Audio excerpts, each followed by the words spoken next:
तो अभी हमने देखा कि आर्म्स में हमें करंट के डायरेक्शन को रिवर्स करना है, तो उसके लिए अब हम एक स्प्लिट रिंग का यूज कर सकते हैं। यहाँ पे आप देख सकते हो कि हमने बैटरी और कॉइल के बीच में दो हाफ रिंग्स कनेक्ट किए हैं, इसको हम बोलते हैं स्प्लिट रिंग। बेसिकली अगर आप मेटल रिंग को दो इक्वल हाफ में डिवाइड कर दो तो हमें स्प्लिट रिंग मिलता है।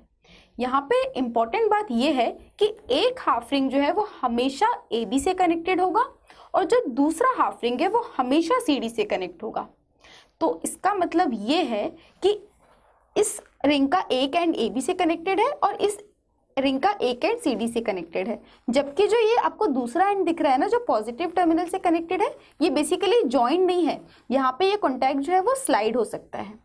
सिमिलरली इस केस में नेगेटिव टर्मिनल जो है वो येलो रिंग से कनेक्टेड नहीं है, ये जो बस टच कर रहा है, जो कि सिर्फ एक कनेक्शन टाइप का प्रोवाइड कर रहा है, ये स्लाइड हो सकता है।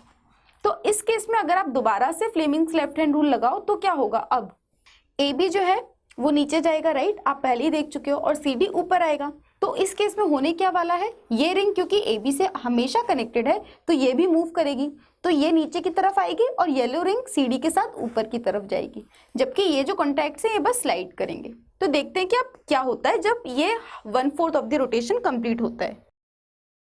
इस केस में आप देख सकते हो कि हमारी स्प्लिट रिंग में येलो पार्ट जो है वो ऊपर आ गया है और जो हमारा रेड रिंग था वो नीचे चला गया है, जो कि हमने पहले ही बताया था कि ये भी क्योंकि कॉइल के साथ मूव करने वाले हैं। लेकिन ध्यान देने की बात यह है कि यहाँ पे आप देख सकते हो कि अब कोई कनेक्शन नहीं है, मतलब यहाँ पे ओपन सर्किट हो गया है। अब क्योंकि ओपन सर्किट हो गया, इसका मतलब ये है कि बैटरी से जो करंट जा रहा है वो कॉइल तक नहीं पहुंचेगा।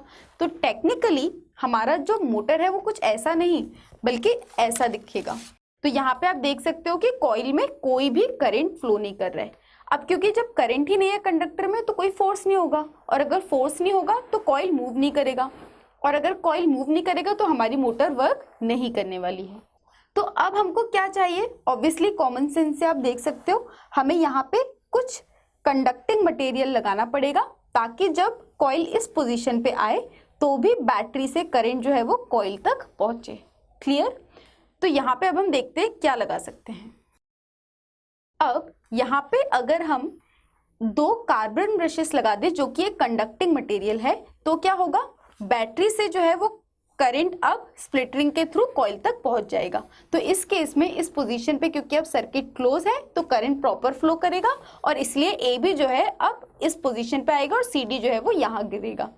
क्लियर? तो by now I hope it is clear कि हमको 5 चीजें चाहिए, एक तो मैग्नेट, एक कॉइल, एक स्प्लिट रिंग, ब्रश, बैटरी। अब जब आप इस मोटर को किसी डिवाइस से कनेक्ट करते हो उसको रोटेट करने के लिए, तो हमको उस डिवाइस और इस मोटर के बीच में भी कुछ कनेक्शन की जरूरत है, राइट? तो वो जो कनेक्शन होता है वो एक्सिल प्रोवाइड करता है जो कि स्प्लिट रिंग के बीच से निकलता है। तो I hope you are clear with all the components of electrical motor.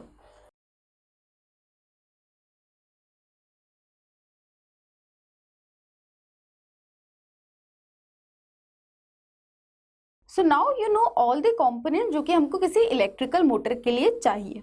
तो अब हम ये देखते हैं कि इलेक्ट्रिकल मोटर वर्क कैसे करता है। यहाँ पे आप देख सकते हो हमारे पास पूरा सेटअप रेडी है। अब क्योंकि करंट भी फ्लो हो रहा है तो AB क्या होगा, वो नीचे मूव करेगा। हम ऑलरेडी देख चुके हैं कि फ्लेमिंग्स लेफ्ट हैंड रूल लगाने से फोर्स की डायरेक्शन यहाँ पे इनटू द प्लेन है, जबकि CD के केस में फोर्स की direction out of the plane होगी, राइट? तो यहाँ पे हम बोल सकते हैं कि AB जो है वो नीचे मूव करेगा, CD ऊपर मूव करेगा, समथिंग लाइक दिस। तो यहाँ पे क्या है, ये रोटेट होना शुरू होगा। अब रोटेट होते हुए क्या होने वाला है, ये रिंग्स भी मूव करेंगे। तो अब हम देखते हैं कि नेक्स्ट पोजीशन क्या होगी। यहाँ पे आप देख सकते हो कि 1/4 रोटेशन के बाद हमारी कॉइल जो है वो कुछ इस तरीके से दिखाई देने वाली है। AB नीचे जाएगी और CD ऊपर आएगा। लेकिन यहाँ पे आपको स्प्लिट रिंग्स की पोजीशन भी देखनी है। यहाँ पे रेड जो है वो नीचे चला गया है और येलो जो है वो ऊपर आ गया है, लेकिन जो ब्रशेस हैं उनकी पोजीशन फिक्स है, वो मूव नहीं कर रहे हैं। तो अब क्या होने वाला है, अब AB यहाँ जाएगा और CD यहाँ जाएगा, राइट? तो यहाँ पे हमारी जो मोटर की पोजीशन होगी हाफ रोटेशन के बाद वो कुछ ऐसी होगी, AB यहाँ, CD यहाँ।